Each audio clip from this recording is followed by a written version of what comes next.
नमस्कार माझ्या मुलींनो आणि मुलांनो. आज तुम्हाला मी एक नाही दोन बोधकथा सांगणार आहे, तेही दानाबद्दल. श्रीराम जयराम जय जय राम. पहिल्यांदा आपण संत श्री एकनाथ महाराजांची एक बोधकथा पाहू. ते एकदा प्रयागला गेले. आपली कावड त्रिवेणी संगमाच्या पवित्र जलाने भरून घेतली. कावड खांद्यावर घेतली आणि ते जल रामेश्वरमला अर्पण करण्यासाठी मार्गस्थ झाले. वाटेत त्यांना दिसलं एक बिचार गाढव ऐन रणरणत्या उन्हामध्ये तहानेनं व्याकुळ होऊन तापल्या जमिनीवर तडपडत आहे. त्यांना त्या गाढवाची दया आली. कावडीतलं ओंजळभर पाणी त्याला पाजताच त्याच्यात चेतना आली. मग थोडं थोडं करून सर्वच्या सर्व पाणी त्याला पाजलं. त्याबरोबर ते गाढव उठून उड्या मारीत दुडक्या चालीनं पळून गेलं. त्यांच्या सहप्रवासी साथीदारांना वाटलं त्रिवेणी संगमातून एवढ्या मेहनतीनं कावड भरून आणलेलं सर्व पवित्र जल वाया गेलं, व्यर्थ झाली आपली पदयात्रा.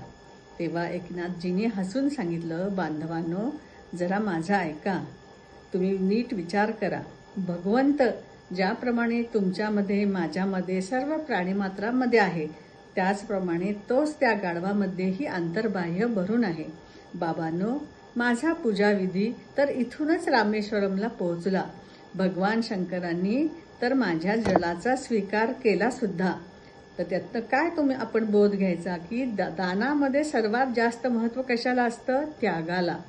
अशा त्यागबुद्धीने केलेलं दान त्याला सुपात्री दान म्हणतात.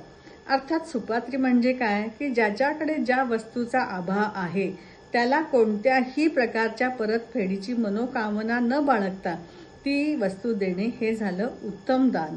एखाद्या भुकेल्या आणि तहानलेल्या जीवाला अन्न आणि पाणी देणं हे होतं सात्विक दान. आता अजून एक गोष्ट मी तुम्हाला सांगते ह्या दान धर्माच्या बाबतीत. धनवान पुरुषांनी दिलेल्या लाखो रुपयांच्या दानापेक्षा निर्धन माणसाने केलेल्या 1 रुपयाचं दान हे खूपच महत्वाचं आहे. कसं ते ऐका आता. कारण निर्धन माणसाच्या दृष्टिकोनातून 1 रुपयाचं दान करणं हे देखील त्याच्या आर्थिक क्षमतेच्या मानानं महान त्याग आहे.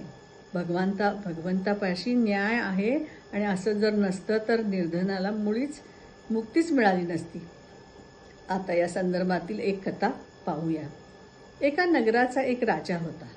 तो एकदा आपल्या प्रजाननांसह तीर्थयात्रेसाठी मार्गस्थ झाला.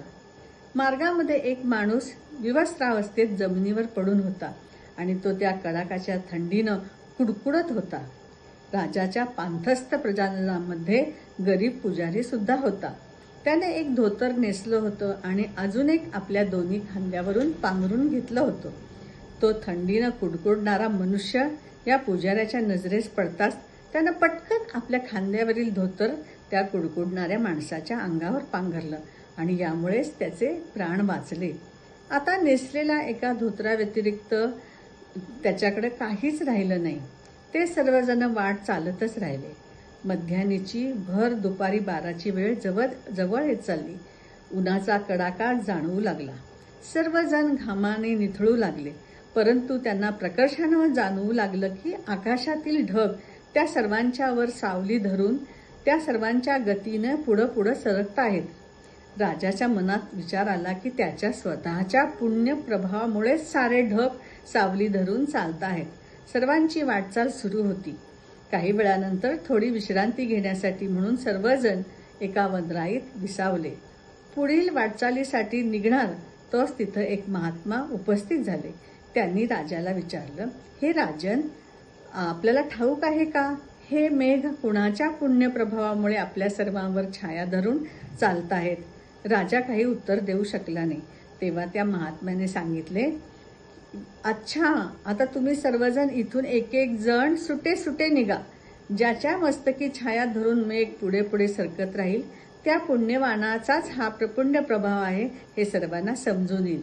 सर्वप्रथम राजाने प्रस्थान केले आणि त्याच्या मागून एक करत सर्व प्रजाजन चालू लागले. मात्र ढग मात्र होते तिथे स्थिर, जागा काही सोडेनात. तेव्हा राजाने सेवकांना सांगितले, पाहून या बरं, कोण मागं राहिले का? तेव्हा एक झोपी केलेला पुजारी त्या सेवकांच्या दृष्टोपस्तीस आला, म्हणजे त्या सेवकांना दिसला. झोपेतून उठून त्याला सोबत घेऊन जसे जसे ते राजाकडे घेऊन येऊ लागले तसे ढग सुद्धा त्याच्या डोक्यावर सावली धरून चालू लागले. तेव्हा ते महात्मा म्हणाले, राजन, हा सर्व या एकमेव पुण्यवंताच्या पुण्याचा प्रभाव आहे. यावर राजाने त्या पुजाऱ्याला विचारले, तू असं कोणतं पुण्यकर्म केले आहेस? राजाने वारंवार विचारल्यावर पुजारी म्हणाला, मी असं पुण्यकर्म तर कोणतंच केलं नाहीये. फक्त थंडीनं अंगात हुडहुडी भरून रस्त्यामध्ये निश्चित पडलेल्या एका निर्वस्त्र माणसाला माझ्या 2 धोतरापैकी एक धोतर देऊन टाकलं.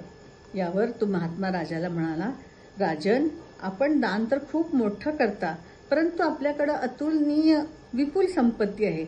यामुळे आपला त्याग हा केवळ आपल्या 2 धोतरांपैकी एक धोतर दान करणाऱ्या त्यागाची बरोबरी करू शकत नाही. यामुळं याच्यातून आपण काय बोध घ्यायचा की त्यागालाच जास्त दान, त्यागरूपी दान आहे, याला खूप खूप महत्त्व आहे. आणि दान कसं करावं? सत्पात्री दान करावं. नमस्कार.